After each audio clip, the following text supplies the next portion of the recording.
Hi and welcome to another Watch Geek video. Today we'll be doing a tutorial for this AW-590. But before we move on, I just wanted to thank Silver Time Watchtower for supplying this watch, and if you want to check them out, you can click on the link in the description. Also in the description you will find a table of content with time codes, so you can jump to specific parts of the video or functions of the watch. However, I would advise you to watch the whole thing the first time, just so you get acquainted with all the functions that this watch offers. Now this is a regular battery-operated G-Shock, analog digital G-Shock, but unlike many others that I did tutorials for before, on this one the analog part is independent of the digital part, so they're not connected. So usually on G-Shocks, when you set up the digital part, the hands are going to move themselves to the correct position, but with this you have to set up the hands independently every time when you change the time. So let's jump into the actual time setup of this watch. The first thing that you want to do is make sure you're in the home screen. And to get into the home screen, you simply press the mode button until you hear a higher pitched sound. So like this. Like so. You will also recognize the home screen by the running seconds right here, and this screen here can display the calendar, the time, or the day of the week. You toggle it with the lower button. So once in the home screen, you press and hold the adjust button, and the watch is going to ask you for the seconds. Now you reset the seconds with the lower button, and if you reset them after 30 seconds, between 30 and 59, they're going to jump to 0, but the time is going to jump by 1 up. So from 54 to 55. So let's do it right now. Like so. As you can see, it just jumped. However, if you reset them before 30 seconds, so between 0 and 29, they're going to jump to 0, but the time is going to stay unchanged. So let's do it right now. Like so. Pressing the mode button, it's going to ask you, the watch is going to ask you for the DST, or daylight savings time, which is pretty much the summer or winter time. So if you're currently observing summertime, you will toggle it with the lower button to on, and as you can see, the hours are going to move by themselves. To toggle it to off, you simply press the lower button again, and as you can see, the time has changed accordingly. Pressing the mode button, the watch is going to ask us for our home city. This is very important to set up correctly because all the times in the world time function are going to be calculated based on our home city. So to change the home city, you use the lower and upper button. So you can go due east and due west. We're going to leave it at Paris. And you don't have to find your exact city, just a city that's in your time zone. Okay, pressing the mode button again, the watch is going to ask us for the hours. And now let's say we can move it up, we can move it down. Let's leave it at 15. Pressing the mode button again, the watch is going to ask you for the minutes. So let's move the minutes to, I don't know, about 3, so 15:03. Pressing the mode button again, the watch is going to ask us whether we want a 24 or 12-hour display, so whether you want an AM/PM indicator or military time. Pressing the mode button again, the watch asks us for the year, and now with these two buttons we can again go down, we can go up. Pressing the mode button again, the watch asks us for the month, again up, down, and pressing it again, the watch is going to ask us for the date. Again, you can go up, you can go down. And the day of the week is calculated automatically, so the watch is not going to ask you that. Pressing the mode button again, the watch is going to ask you for the backlight duration. If you leave it like this, the light is going to be on for 1.5 seconds. If you toggle it with the lower button to this symbol, it's going to be on for 3 seconds. And like I said, you toggle it with this. Pressing the mode button again, the watch cycles back to the seconds reset. So now, if you're satisfied with everything that you've set up, the time, the calendar, and the light duration, to exit the adjusting screen, you press the adjust button. But as you can see, the hands did not move to the correct position, because if we toggle it with this button to see the digital time is 15:04, while the analog time is actually 15:50 something. So to align the analog time to the digital time, you have to go into the hand setting mode. Like so. And once in the hand setting mode, you press and hold the adjust button.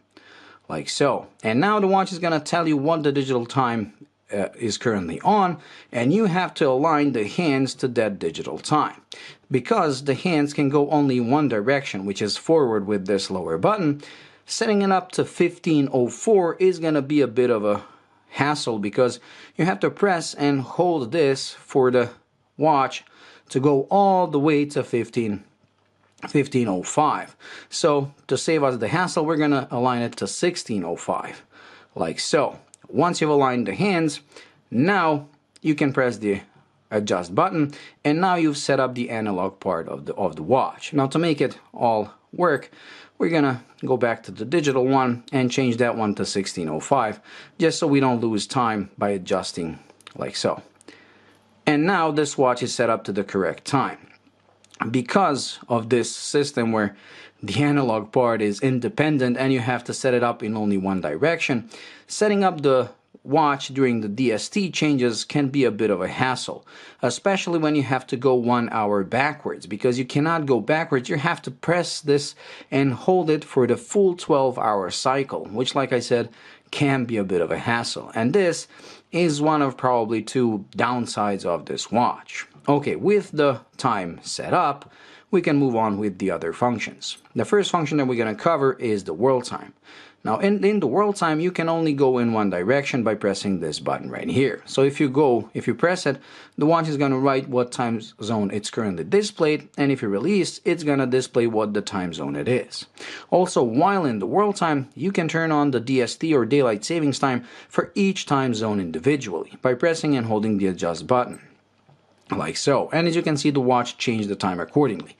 To turn off the DST, again you press and hold, and that's it. It just turned off the DST. No matter what time zone you select in the world time, the analog part is always going to display your home time, or not home time, but the one that you set it up in the hand setting mode. Because this hand sets, the analog part is independent of the digital display, it theoretically means that this watch can measure 3 time zones at the same time, because you can have one in the world time, you can have one in the home time, and you can set up the analog to any time you want. But I don't know how useful that is. And that's pretty much it when it comes to the world time. You cannot do the time swap, you cannot do the jump to UTC, so it's a very, very basic world time function. Okay, moving on. The next function is the countdown timer. This watch comes with only a 60-minute countdown timer. However, it does have an auto repeat function and a progress beeper. So while in the countdown timer, pressing this button is going to start the timer. Once it reaches 0, it's gonna beep. You can also stop it, you can reset it. You can also set up the countdown timer to any time between 1 minute and 60 minutes in 1 minute increments. To do so, you press and hold the adjust button, and now the watch is gonna ask you what time you want it set up, and you can use these 2 buttons to go up or to go down. Once you've set it up to, I don't know, let's say 7 minutes, you press the adjust button, and now once you've exited the adjusting mode in the countdown timer, you can start the timer. Once it reaches 0, it's gonna beep. Like I said, this can also be set up as a repeat timer, and also it has a progress beeper. So once you're in the adjusting mode of the countdown timer, pressing the mode button, the watch is gonna ask you whether you want it to be a one-time countdown timer, or if you toggle it with the lower button, it can be a repeat countdown timer like so. Pressing the mode button again, the watch asks you whether you want the progress beeper to be on or to be off. If you put it to on, the watch is going to beep once it reaches 5 minutes, and then every minute until it reaches 0.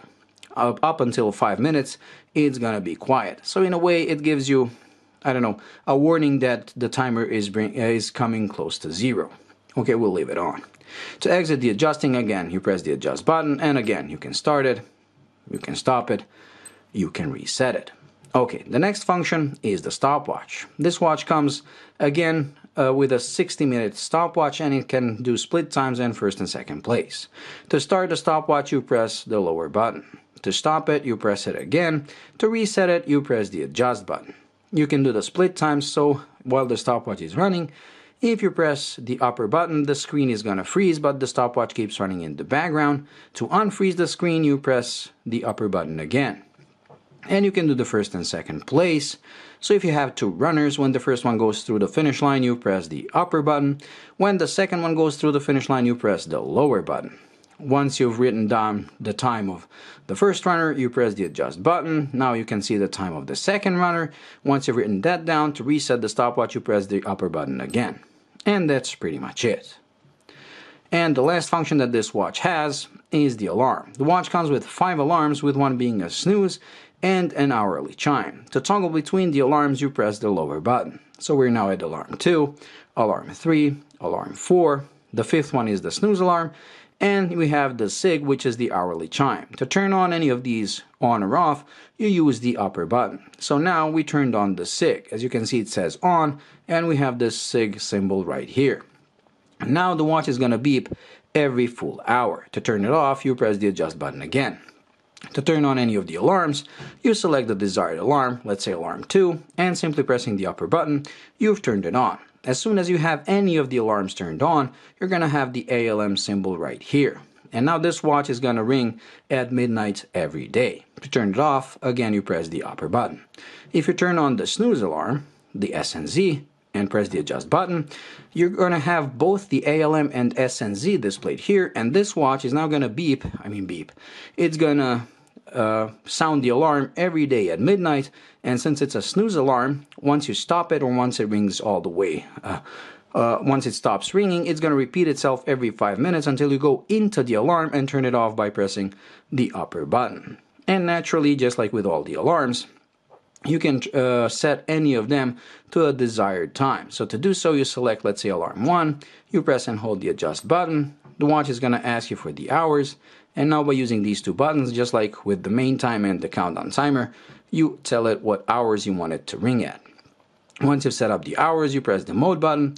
The watch is going to ask you for the minutes. You do the same. And once you've set up the minutes, you press the adjust button. And now this watch is going to sound the alarm every day at 22:02. And like I said, you can turn it off by pressing the adjust button. And that's pretty much it. The next function is the age set that I already explained, and another press of the mode button takes us back to the home screen. Like I said, while in the home screen, you can do the toggle of the main display right here, and pressing this is going to activate the backlight. This watch also comes with an automatic or auto light. To turn that on, while in the home screen, you simply press and hold the light button for more than 5 seconds until this little dash appears here. And now, once you tilt the watch, put a level and tilt it to your face, it's gonna light up. Since this is not a solar watch and it doesn't know when it's in the dark, it's gonna keep doing this even during daylight. So to save battery life, the watch is gonna turn off the auto light after 6 hours. You can naturally turn it off manually by pressing and holding the light button again for more than 5 seconds or until the dash disappears, like so. And that's pretty much it. So this pretty much completes the whole tutorial for this watch. I hope you enjoyed watching and you find it useful. If you do, please like and subscribe, and until the next video, bye.